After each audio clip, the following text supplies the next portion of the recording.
afternoon, and good night. My name is Mark Springer. This is Become the Podcast. How do you become anything you dream, you declare, you commit, and success is your next breath. So today I want to talk about what life is doing. And in my opinion, life is doing two things. It's either doing one thing or it's doing both things. And those things are, life is either drawing you closer to your purpose or it's strengthening you within your purpose. Okay? So let's talk about purpose first, and let's talk about how life is doing one of these two things. Okay? So I guess the 2 points of contact are what life is doing. And life is either pulling you closer to your purpose or strengthening you within your purpose. But let's talk about purpose first. Purpose is a combination of genius level talent and passion. Genius level talent is a natural ability capable of being converted into a genius level skill. Not every skill you possess will reach the genius level. Genius level talent or genius provides a more vast capacity for knowledge and instinct. So we talk about a natural ability capable of being converted. Not every skill you have is capable of being converted into a genius level talent. With hard work, grit, and determination, you could turn a C-level skill. You could turn a C-level skill into a B-level skill, right? You could even turn to an A-level skill, but when a skill becomes a genius level talent, or the skill that has the potential to be a genius level talent, it's a higher level of execution, a higher level of knowledge, a higher level of instinct.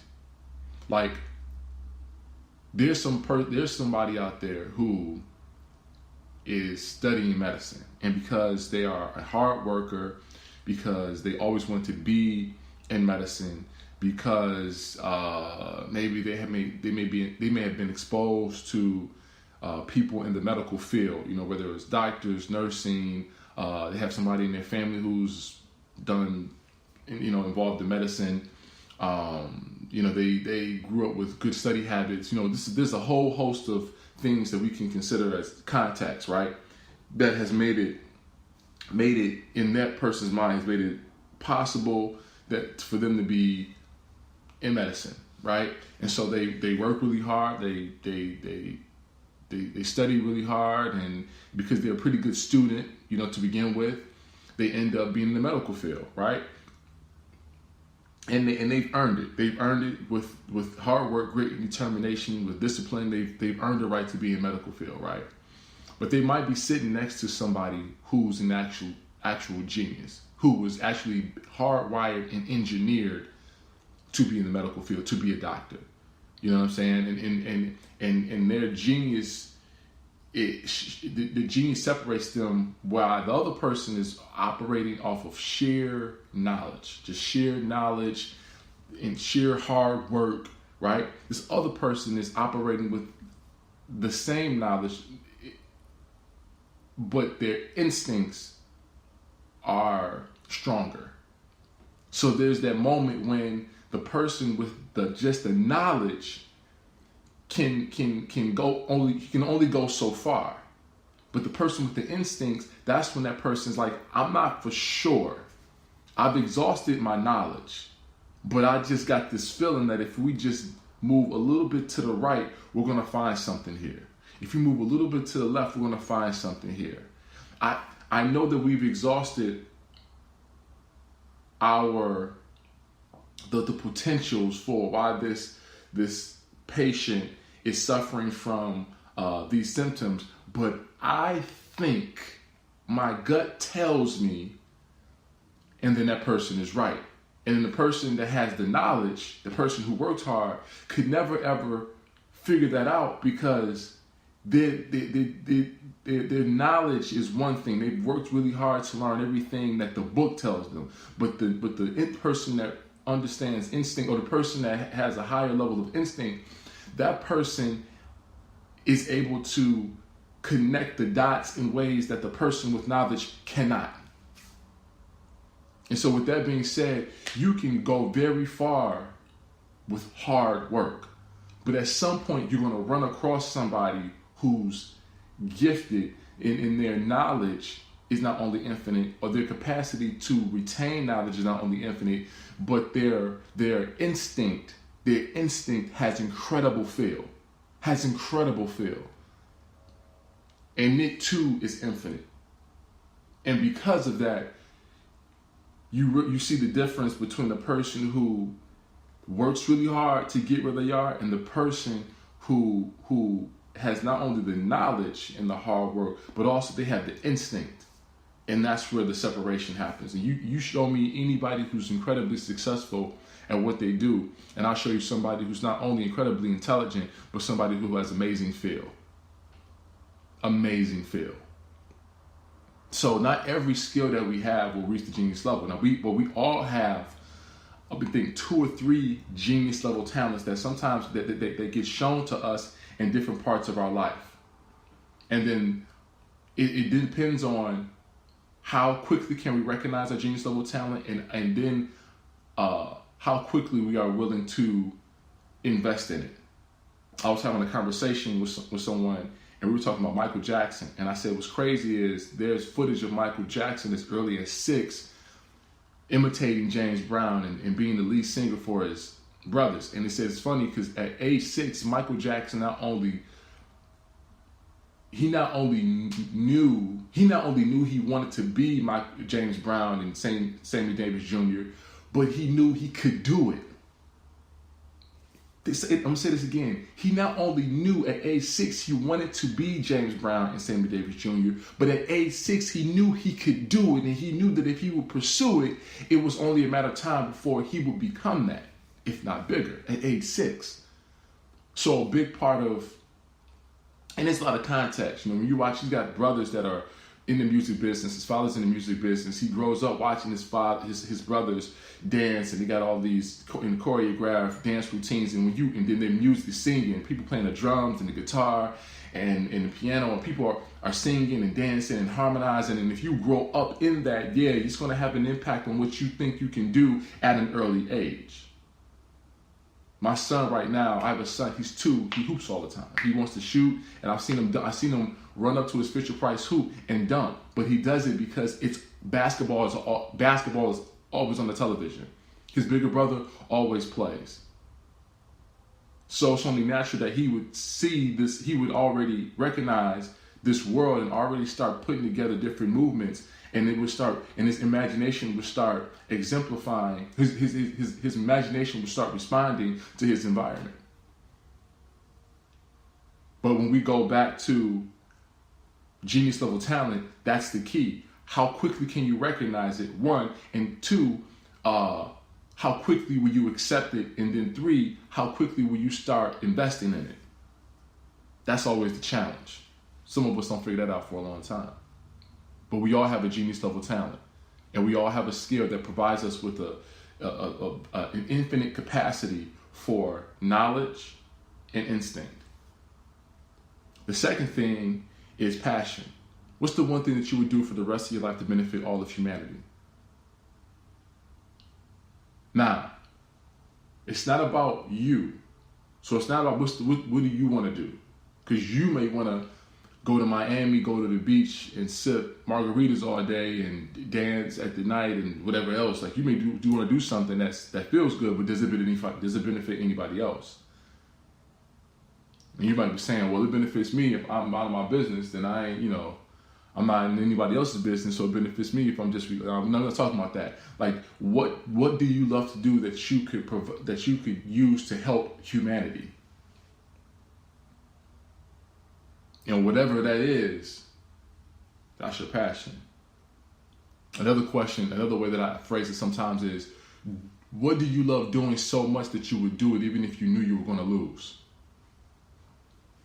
Like, if every day you knew you were going to lose at doing this for everyone else, but it was but the rush that you got when you were able to do it and be involved in it Even if you knew it was going to end in defeat, you still do it because it just made you feel so good about helping everybody else.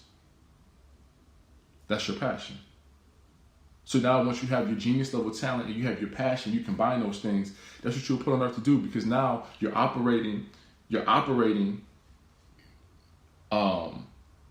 using your highest skill to now help. You're using your highest skill and you found a way to fuse that with the thing that you love to do the most. So you're helping people and you're giving people your highest level of intelligence and instinct. So now there's your purpose. There's no need to look right. There's no need to look left. Now you just stay in your lane and you just go. You just go. And so now once you have your purpose, now you're all set. Now you're set. Now it's a matter of discipline and excellence. But before we can get to purpose, that's where I think life comes in. So I think a lot of times our life is trying to make us aware of our purpose. Some of the challenges that we go through, some of the sickness that we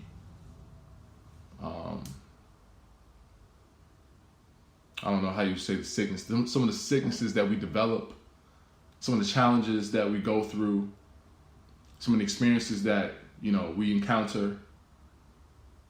A lot of that is the universe trying to make us aware of our purpose. The challenges that you go through may be making you aware of the way in which you are gifted. The challenge that you go through may be making you aware of the thing that you like to do the most. Like if you hate your job so much, but then when you get off your job, you're able to do this. Sometimes if you loved your job, like if your job was perfect, you may not realize how much you like to do music. Like if your job was picture perfect and you went to the workplace and you had so much fun, you may not realize how much you really enjoy music and how much of it is a release for you. But sometimes that bad job makes you realize how much you love music. And from that, you have to start making some decisions, or you have to figure out a way what can I do with music?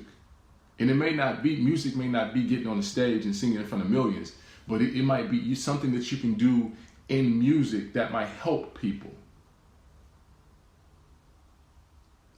But again, sometimes we go through things only because it's trying to give us something else. It's trying to make us aware of something else. Sometimes this door is being shut in front of our face to make us aware of something else.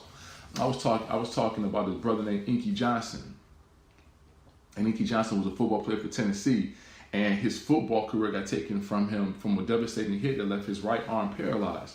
And what I was saying is, sometimes God will take something away from you, and then He will give you something else. Like God took away this guy's football career, but He gave him a testimony. He gave him a story. He gave him a challenge to get through. He said, if you can get through this, you're going to have a story that you'll use to make millions, and to help millions and potentially make millions. But sometimes we have to go through things in order to be made aware of what we are here for, what we were built for, what we were hardwired and engineered for. And that's the way in which life a lot of times will push you and draw you closer. And I believe this. Some of the challenging things in our life, some of the things that are like so crippling and devastating and so overwhelming and so much and full of so much struggle, that stuff will keep happening because it's like when you were younger and your parents would yell and say it's time to get up, and you didn't get up right away, right? And so they just keep on yelling harder and harder, get up. So Marv, get up. Marv, get up. And it's like the voice just gets louder and louder and louder. And I think it's getting louder. That's the voice getting louder and louder. I think are sometimes the situation, the circumstances getting louder and louder and louder, trying to make you aware, waking you up, pushing you, shaking you, trying to bring you into consciousness and help you realize listen, this is what you were put on earth to do. So when we refuse to adhere to that voice, it gets louder and louder and louder, and it does this throughout our entire life into the day that we die.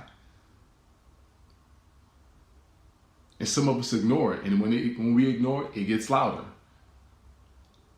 When we ignore it, then a lot of times the circumstances and situations become even more devastating. They become even more loud. They become even more bold, because it's trying. The universe is trying to get our attention, and when we ignore it, it got to work. It has to work that much harder to get our attention. So that's the universe actually pulling you closer to your purpose. And then once you have your purpose, then the universe is now strengthening you within your purpose. Now everything that was challenging you, now it's actually working for you. The universe is conspiring to assist and serve you, not limit you. Victims think the world is trying to limit them.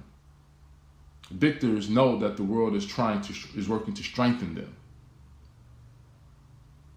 This is a philosophy or perspective that is of necessity if you want to fulfill your purpose or your God-ordained purpose. You have to believe that every instance is working for you. Every instance is working to assist and serve you.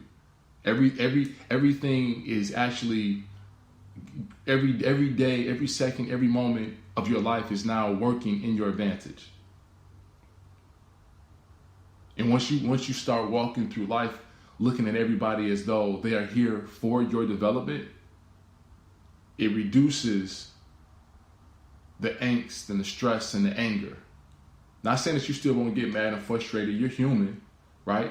Too many things can happen in one bad day. It becomes a bad day. You know what I'm saying? Like you could take maybe 2 or 3 things, but maybe 4, 5, 6 bad things. It's like, yo, man, this is too much, right? So we're human, but at the same time, when you start looking at life and you start looking at all these experiences that have taken place in your life, and you can process them and say, okay, what is this trying to do for my life? How is this trying to help me? How is this working in my favor?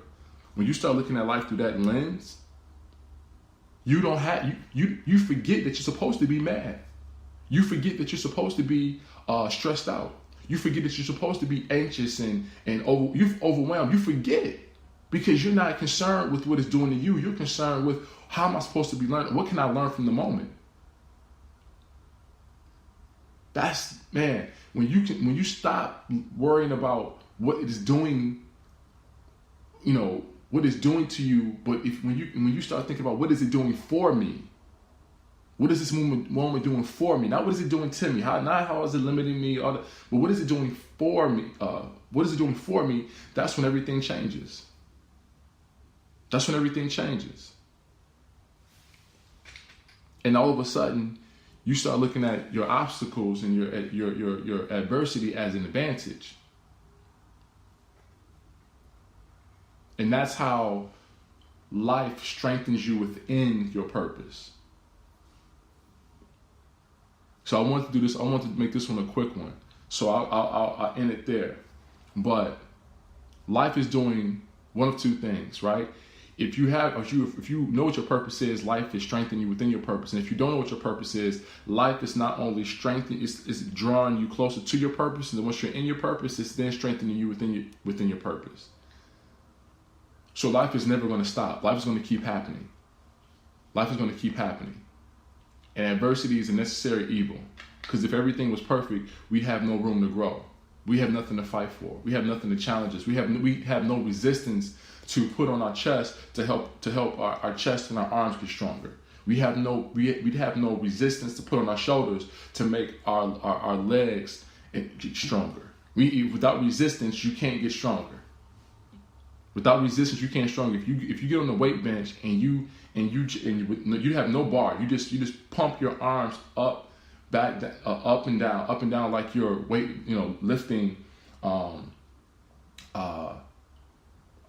weight bar and weight. If you just pump it in the air, you're not going to get stronger. But now I'll put a weighted bar in your hand and I put some weight on there. All of a sudden, there's this process that now your body has to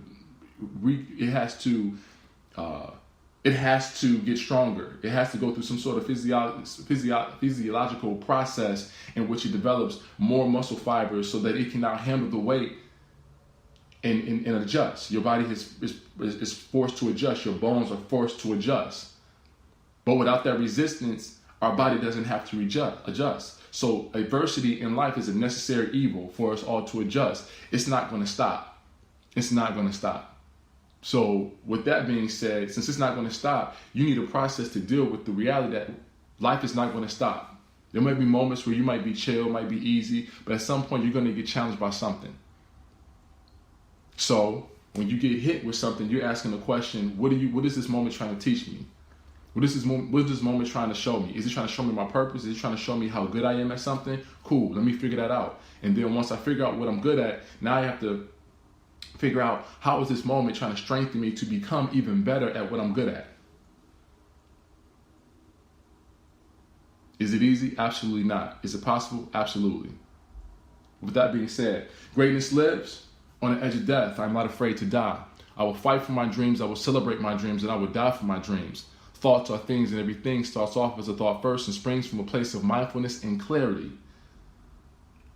Life is either doing one of two things. It's either drawing you close to your purpose or strengthening you within your purpose. My name is Marv Fikes Jr. Done.